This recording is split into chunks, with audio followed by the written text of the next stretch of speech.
भाइयों तथा बहनों, ऑनलाइन कक्षा कक्ष में आपका हार्दिक स्वागत एवं अभिनंदन। पिछले वीडियो में हमने पढ़ा साझेदारी का अर्थ, साझेदारी की विशेषताएं, साझेदारी सलेख तथा profit and loss appropriation account बनाना सीखा। आज हम लेंगे साझेदारी के प्रकार तथा साझेदारी सलेख के अभाव में लागू होने वाले नियम। साझेदारी के प्रकार को हम 4 भागों में बांट सकते हैं। दायित्व के आधार पर साझेदारी, समय के अनुसार साझेदारी, उद्देश्य के अनुसार साझेदारी तथा वैधता के अनुसार साझेदारी। दायित्व के आधार पर साझेदारी फिर 2 भागों में बटेगी, सीमित दायित्व की साझेदारी तथा असीमित दायित्व की साझेदारी।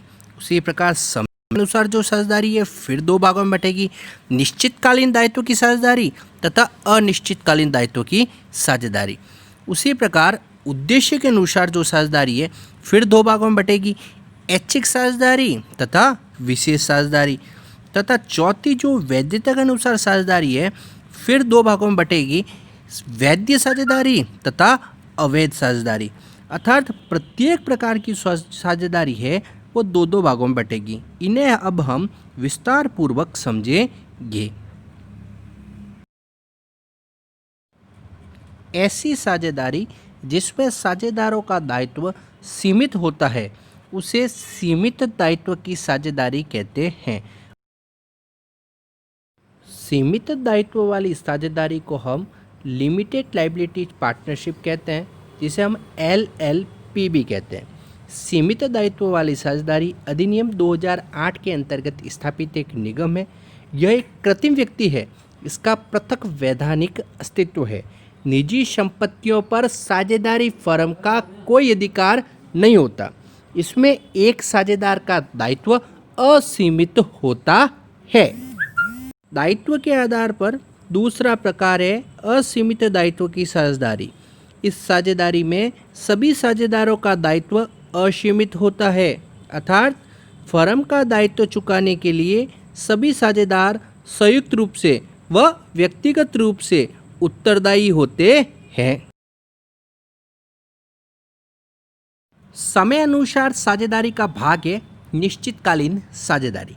साझेदारी जिसकी स्थापना एक निश्चित समय के लिए की गई है निश्चितकालीन साझेदारी कहलाती है। समय समाप्त होते ही साझेदारी भी समाप्त हो जाती है।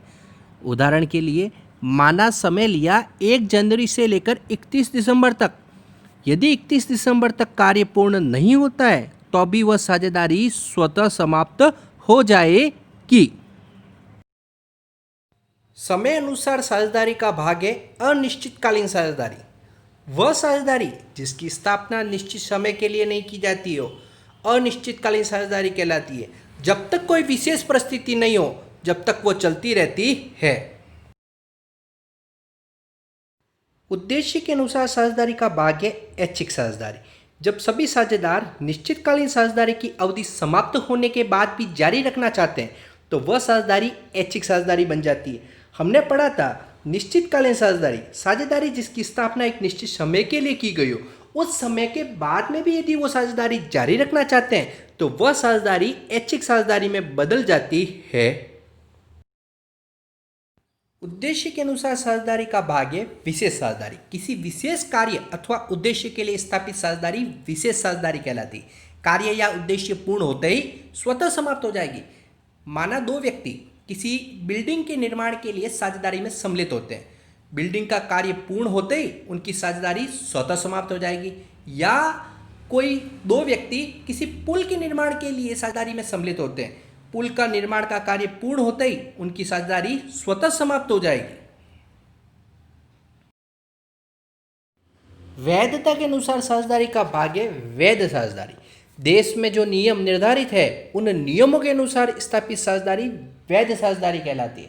अर्थात देश में जो प्रचलित नियम है उन नियमों के अनुसार जो साझेदारी की स्थापना होती है उसे वैध साझेदारी कहते हैं। वैधता के अनुसार साझेदारी का भाग है अवैध साझेदारी। यदि किसी साझेदारी की स्थापना निर्धारित नियमों प्रचलित नियमों के अनुसार न हो तो वह अवैध साझेदारी कहलाती है।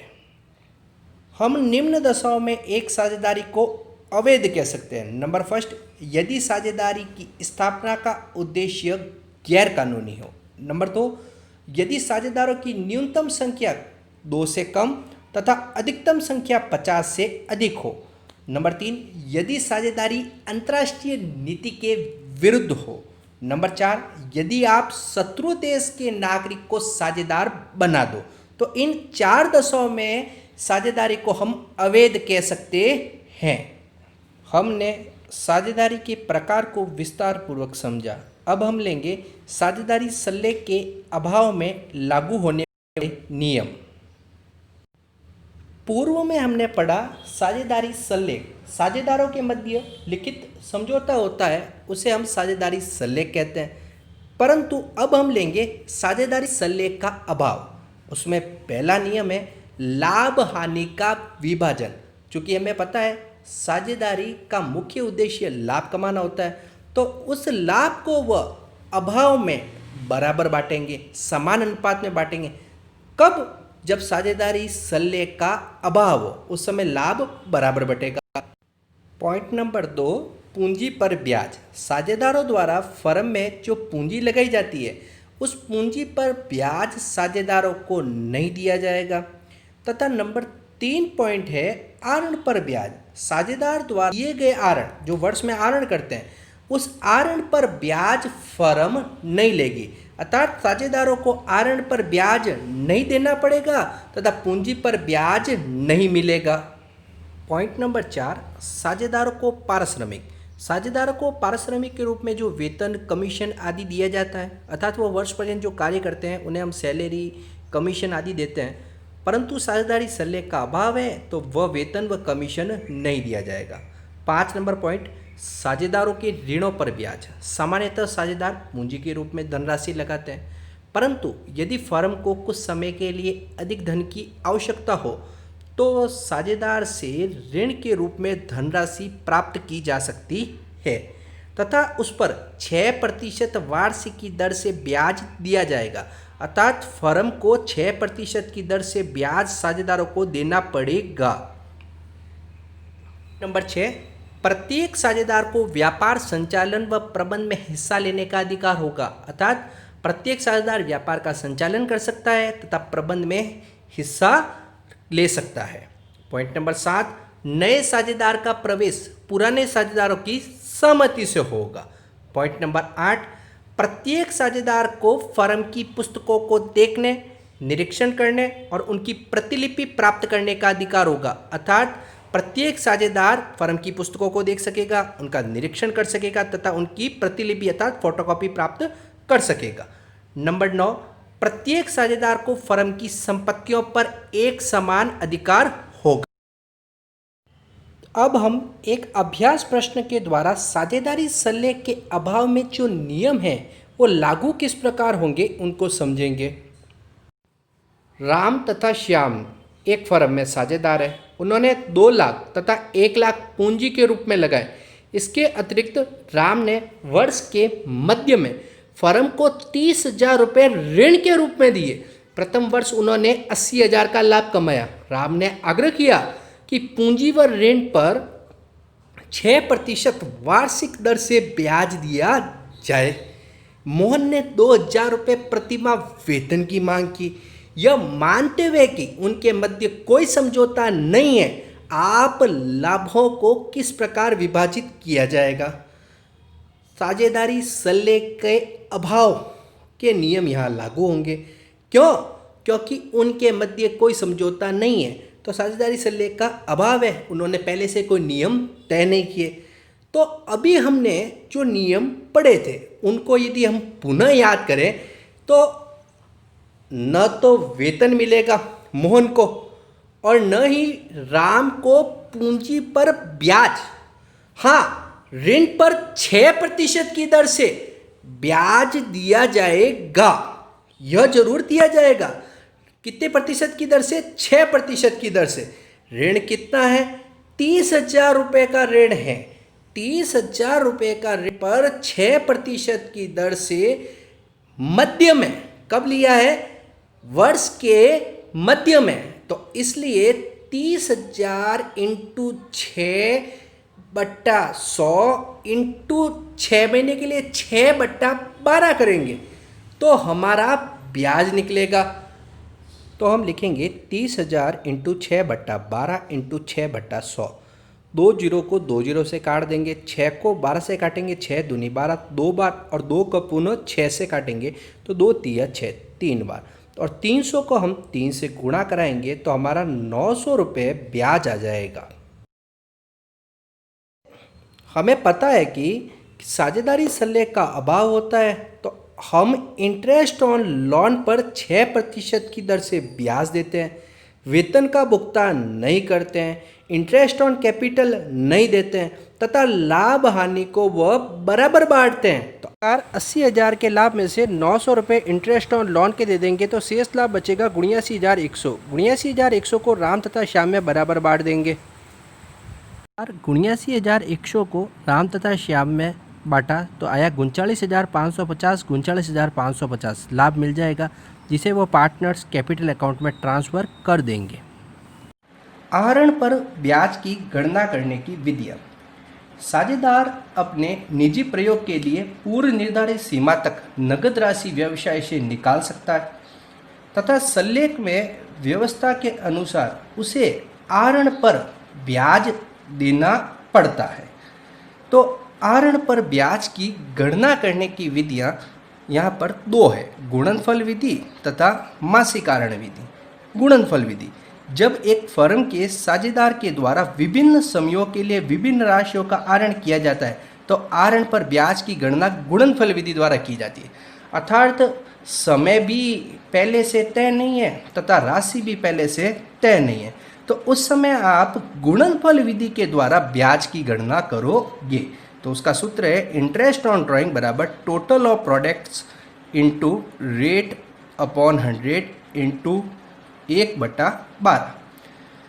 तो यह जो विधि है इसको हम एक प्रश्न के द्वारा समझेंगे। राम एक फर्म में साझेदार है, निम्न राशियाँ आरित करता है। 31 मार्च को वह 10,000 रुपये निकालता है, 30 अप्रैल को 20,000 निकालता है, 30 जून को 5,000 निकालता है तथा 1 अक्टूबर को 15,000 निकालता है, 10,000 निकालता है। देखो, न तो समय निश्चित है और न ही राशियाँ निश्चित है, दोनों ही असमान है। 31 दिसंबर 2018 को समाप्त वर्ष के लिए आहरण पर 5% वार्षिक ब्याज लगाया जाता है। जो आपका खाता बंद हो रहा है वो हो रहा है 31 दिसंबर 2018 को, और ब्याज की दर कितनी दी है? 5% दी है। आहरण पर ब्याज की गणना कीजिए।